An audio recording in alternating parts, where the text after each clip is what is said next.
Hello tout le monde. Alors nouvelle semaine, nouveau wiki-vlog. Donc c'est la semaine de la reprise pour moi, mais je n'ai pas eu le temps de te prendre ni lundi ni mardi. Donc je te reprends seulement mercredi. Donc lundi je suis allée courir, après ça a été la reprise du boulot, il y en avait énormément. Je n'ai pas réussi à me réguler au niveau boulot, donc du coup j'ai travaillé un peu plus et j'ai pas eu le temps de faire autre chose que de s'occuper de la maison et que ça, donc voilà.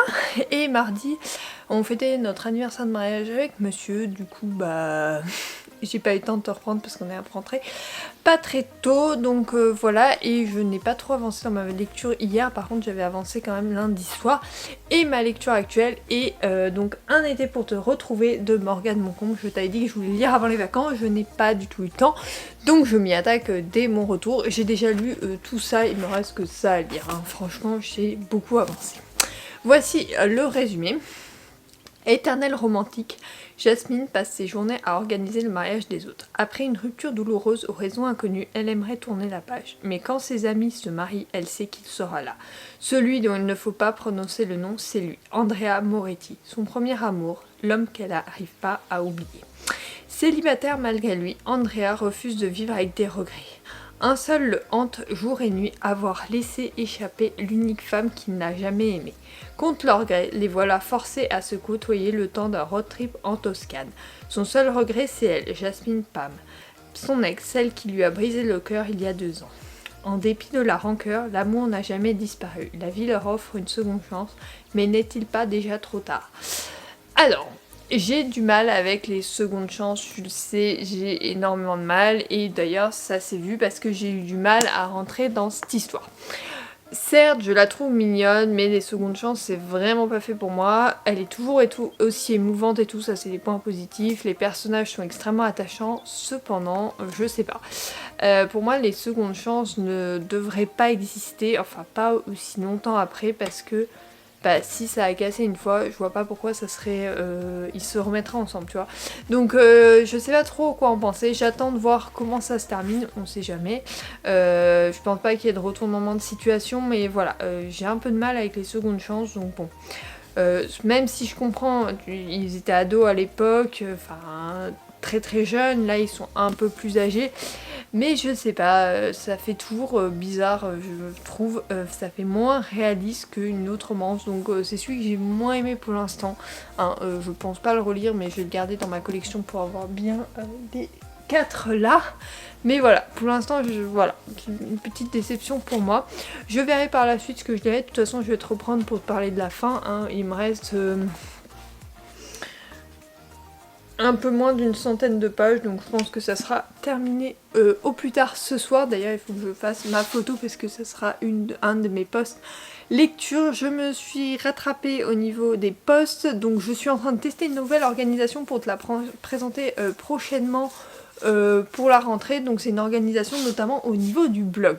Au niveau de la maison, je pense avoir trouvé. Au niveau du blog, j'ai toujours du mal, je prends toujours du retard, donc là je vais tester une nouvelle organisation, c'est-à-dire prendre les photos le week-end pour éviter de faire comme aujourd'hui, faire mes posts Instagram le lundi et faire mes... comment on appelle ça, mes articles le mercredi.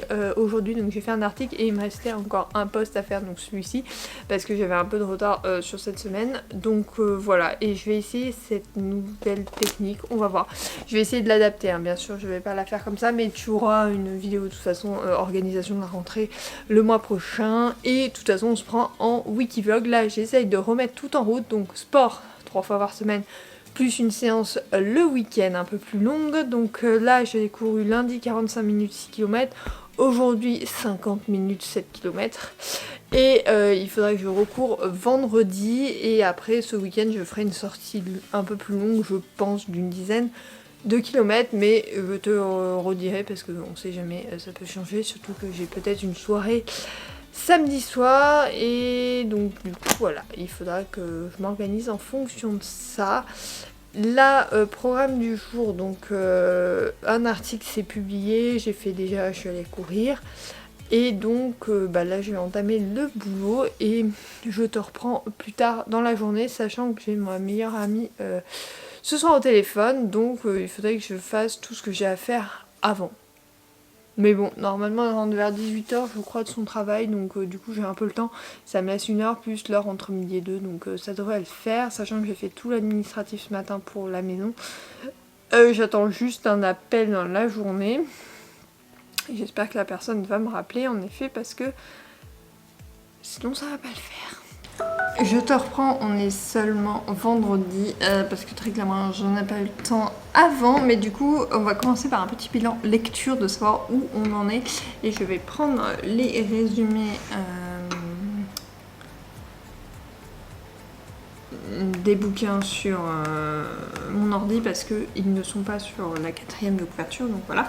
Alors tout d'abord je définis le Morgane Moncombe, la fin. Alors je sais qu'elle a agacé beaucoup de monde, mais moi je la trouve géniale. Moi qui ai détesté, qui n'ai pas beaucoup aimé la première partie, je trouve que cette fin est juste sublime. J'aurais bien voulu le savoir avant, j'aurais dû me faire spoiler, alors que j'ai évité tout spoil en fait. Vraiment, j'ai tout fait pour pas me faire spoiler, et du coup là, vraiment, j'aurais dû me faire spoiler parce que j'aurais peut-être plus apprécié ma lecture. C'est une très bonne lecture, après c'est pas mon préféré tome, comme beaucoup. Cependant, je le trouve vraiment très sympa et très original par rapport aux autres. Il est très différent, alors oui, il va pas se finir comme tout le monde voudrait qu'il se finisse, mais moi j'ai trouvé cette fin top parce que j'ai du mal avec les secondes chances. Donc voilà, topissime. Ma chronique est bien sûr en barre d'infos comme d'habitude, surtout que là j'ai rattrapé, donc normalement il n'y aura plus de retard sur ma chronique. Ensuite j'ai lu La vie d'un simple d'Émile Guiland. Donc pour les 2 romans que je vais te présenter là, je les ai récupérés chez mes grands-parents. Je sais pas si tu avais eu le Wikivlog où il y avait un gros book haul. Donc en fait, je vais te lire le résumé. C'est des romans qui sont assez vieux parce que ma mère met les dates, donc elle l'a lu en 83. Voici le résumé. La vie d'un simple est un livre qui vient du fond du peuple, chose bien rare, et du fond du peuple paysan, chose unique. D'un grand-père conteur d'histoire, il tint le goût de conter, et il eut le courage d'ajouter au labeur paysan un labeur d'écrivain. Le plus bel exemple d'homme de lettres pratiquant le 2e métier, c'est Émile Guilandny qui le donne. Le Bourbonnais est loin, et la rumeur parisienne nous distrait d'y connaître et d'y entendre un juste. Mais la rumeur est une chose passagère, la valeur ne passe pas, et Émile Guilandny est sûr d'occuper dans l'histoire de notre peuple une place où il est indispensable et seul. Grosso modo, il nous a conté l'histoire d'un paysan, donc Étienne, à travers sa vie, donc depuis son enfance, à travers ses peurs et tout ça. Et je trouve qu'il nous donne une réelle leçon de vie. Franchement, je pensais pas autant apprécier, mais j'ai trouvé ça. Le rythme est très lent, très reposant, et j'ai trouvé que cette histoire était très reposante. Du coup, je l'ai lu en seulement 2 jours, donc je l'ai commencé, je crois, mercredi soir, et je l'ai fini hier soir. Vraiment topissime, ça se lit tout seul, et pour un roman de l'époque, tu sais que j'ai beaucoup de mal avec les romans pas modernes, parce que moi j'aime bien la fluidité et tout ça, et pour un roman de l'époque, vraiment bien. Donc je peux que te le recommander. Et d'ailleurs il faut que j'écrive ma chronique, mais elle sera publiée quand tu verras ce week-end. Maintenant je commence celui-ci, pareil, qui vient du même endroit.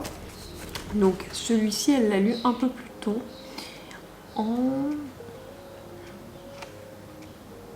82 ou 87. C'est génial parce qu'en plus elle écrit mal les dates. Bon, c'est 82 je pense. Alors, il s'agit de J'ai 15 ans et je ne veux pas mourir de Christine Arnautin. Donc pendant la Seconde Guerre mondiale à Budapest, une jeune fille de 15 ans réfugiée dans la cave avec ses parents de son immeuble tient un journal dans lequel elle raconte la peur, l'espoir, la survie et bientôt la fuite vers la liberté. Ça me fait penser un peu à Anne Frank. J'ai dit que j'enchaînais, je sais pas pourquoi.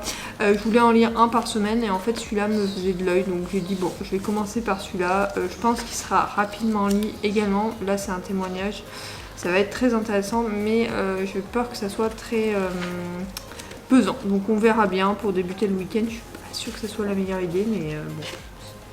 On verra bien. À l'époque, ils faisaient des trucs bizarres.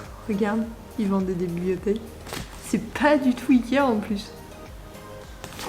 Je laisse tous ces trucs-là. Dans celui-là aussi, il y avait des... En fait, je pense que c'était marque-page. Il y avait un autocollant.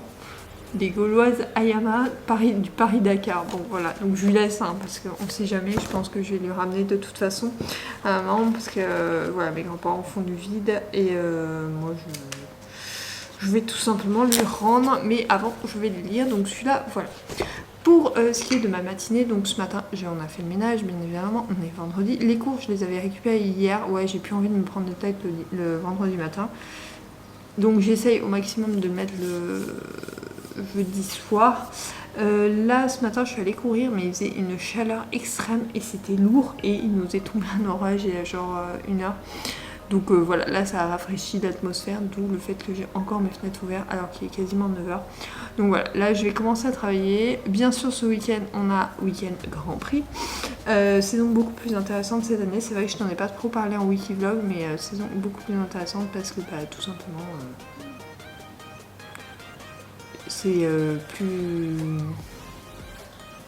Comment dire, il y a plus de batailles en piste. C'est plus intéressant au niveau des paddocks, enfin de l'histoire des paddocks et tout ça. Donc bref, on va voir. Là on est en Hongrie, donc on verra ça avec les essais aujourd'hui, demain et les qualifs également. Demain, programme très chargé, soirée et soir en plus. Là soir on va essayer de se poser avec monsieur. Et demain soir, oui, soirée et journée très chargée. J'ai essayé, s'il fait pas trop chaud tout à l'heure, d'aller à la poste parce que j'ai un colis à aller chercher et je passerai à la banque en même temps. Comme ça fera d'une pierre deux coups, mais le problème c'est les horaires de la poste et c'est pas celle de mon village, donc j'ai mis un peu plus de temps, donc il faut que je vois ça. En tout cas je te ferai un haul de ce que j'ai acheté. On est donc samedi matin. Ce matin je suis partie courir, donc j'ai fait 2 fois 10 km avec un peu de marche entre les deux. Et ensuite je suis partie en vélo à la poste, chercher du liquide et au marché ainsi qu'à la boulangerie. J'ai lavé tous mes légumes, j'ai lavé également toutes les chaises de la maison parce que tu sais c'est des chaises en tissu qu'on a et je les ai jamais lavées. J'ai dû les laver une fois il y a très longtemps quand j'étais encore à l'appartement, donc autant te dire que ça en avait besoin, surtout que le chat a son oreille qui coule quand il y a trop de vent. Je pense qu'il fait des otites quand il y a du vent. Bref, on lui nettoie, mais il en fout partout. Et il y en avait sur les poufs que j'ai lavé hier et sur les chaises. Donc un peu galère à enlever. Il faut vraiment que je le fasse au fur et à mesure parce que c'est hyper pénible. Il y en a 8 à faire. Et bon, à sécher, ça prend un peu de temps, mais là, je les ai mis en plein soleil. Donc une fois que j'étais rentrée de tout mon bazar, j'ai pu les re-rentrer, enlever les petits trucs qui traînaient, les petits poils et tout. Donc là, elles sont nickel. On repart pour un cycle. Et donc, je suis allée à la poste et c'est ça qui j'ai reçu mes nouvelles chaussures. J'avais pas prévu d'en acheter très clairement, mais comment te dire, en fait je suis passée à travers mes tropéziennes, donc du coup il a fallu que j'en rachète. Ok. Et voilà comment elles sont. Elles sont trop belles, putain je les voulais trop comme ça. Désolée pour le gros mot, mais elles sont magnifiques. Il faut que je les essaye par contre parce que ce n'est pas ma pointure. Enfin, je me rappelais plus très bien de ma pointure, mais je m'étais dit, il me semble que c'est 39 les tropéziennes que j'avais, donc j'ai pris 39, sachant qu'il y a un bon de retour, donc nickel. Si je ne rentre pas dedans. Alors, le petit doigt qui me fait mal. Non, c'est ma taille. Peut-être un poil petit. Disons que là, j'ai gonflé des pieds, je te dis même pas. Non, en fait, c'est ma taille, parce que si je prends trop grand, après je vais les perdre. Non, c'est bien ma taille, je vais essayer la deuxième et je te montrerai ça, bien évidemment. Sinon, donc ouais, les 10 km, heureusement que j'avais mon gilet d'hydratation. Faut que je le mette plus souvent en fait, parce que j'ai vidé quand même 1 litre d'eau. J'ai été étonnée d'ailleurs de vider autant, mais pas trop. Ah oui, non, ça va parfaitement en fait. Pas trop sur les 10 km, mais par contre sur les 5 premiers, j'ai été étonnée de vider la moitié une gourde sur 2, donc voilà. Donc vraiment étonnée. Ouais, je suis trop bien dedans. Attends, je te montre ça. Regarde ces petits petons, je suis trop contente. En plus, elles sont trop belles. Ça va me finir ma saison et sûrement la saison prochaine et celle d'après, parce que je les garde souvent 3 ans, donc plutôt contente. Et donc je te disais que j'avais vidé la moitié d'une gourde, tu sais il y a 2 gourdes sur les gilets Salomon, donc c'est la SX4 que j'ai, il me semble, oui c'est ça, il est rangé là. Et du coup j'en ai vidé 1 sur 2, donc c'est déjà pas mal. pendant les 5 premiers. Donc en fait je vais faire attention et je vais maintenant très clairement les utiliser tout le temps. En fait ça sera plus simple pour moi. Donc voilà, je vais faire ça, c'est prévu dans... maintenant en fait, très clairement, parce qu'il fait une chaleur à crever, très clairement là je suis enfermée dedans. Programme du jour, donc il y a les essais F1 à 12h30. Là, il faudrait que je prépare une... si tu vois le bazar derrière, il faut que je prépare une... comment on appelle ça? Une mayonnaise, parce que j'ai une idée de repas de ce midi. Donc je vais faire une mayonnaise... Je vais essayer de la faire parce que la dernière fois elle n'a pas monté comme je l'avais faite, donc bon, on va faire un essai et j'ai mis les œufs au frais, donc on verra bien.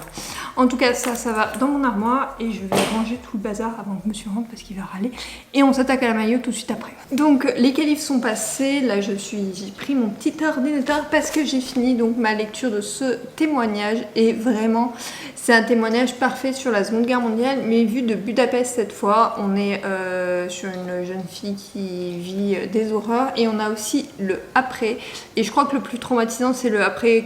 En fait, on ne reconnaît pas vraiment comment elle a souffert et tout. Et je trouve ça assez horrible pour ce qu'elle a vécu. Donc vraiment, voilà. Mais il n'est pas à mettre entre les mains de tout le monde parce que je pense qu'il peut être très traumatisant, surtout pour les scènes du début. Après, pour la suite, moi, c'est ça qui m'a qui m'a bouleversée parce que vraiment, on ne reconnaît vraiment pas ce qu'elle a vécu. Vraiment, c'est... Ils ont été traités, alors je sais qu'ils ont été traités sûrement comme ça, comme des sans-papiers et tout ça, mais c'est compliqué. Donc voilà, pas à mettre entre les mains de tout le monde, mais un vrai témoignage bouleversant. C'est pour ça que je suis en train d'écrire ma chronique, parce que je veux vraiment te la poster demain. Donc bon, quand tu feras ce vlog, elle sera postée, c'est dimanche demain. Dans un genre plus léger, je devais faire un Lucinda Riley après.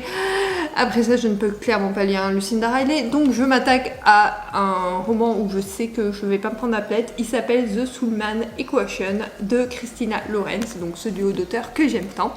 Le résumé: Jace Davis, mère célibataire surdouée en mathématiques, hésite à se lancer sur le marché de la séduction. La vie ne l'a pas épargnée. Enfant unique de parents absents, elle élève seule sa fille de 7 ans avec l'aide de ses grands-parents affectueux et travaille sans relâche pour joindre les deux bouts. Mais souvent, la solitude lui pèse. C'est alors qu'elle entend parler d'une agence matrimoniale innovante dans les biotechnologies censée révolutionner le monde des rencontres amoureuses.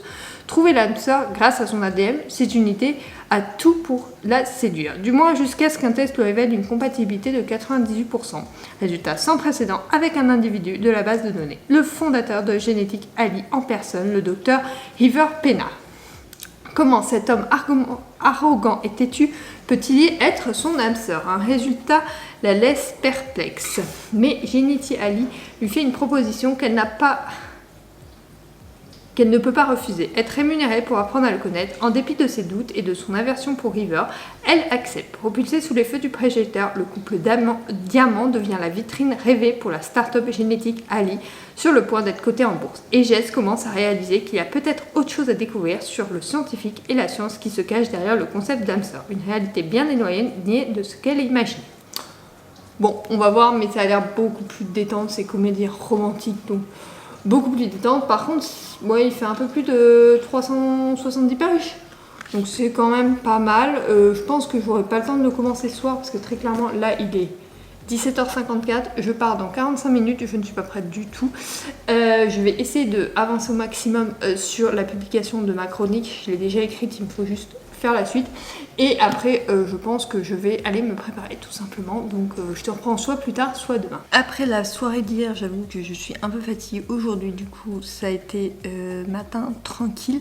J'ai un peu lu, mais vraiment pas pour t'en parler comme ça, parce que j'ai même pas lu de chapitre. Donc je vais pas t'en parler. J'ai fait un peu de pâtisserie, mais je me suis loupée sur mon gâteau. Bref.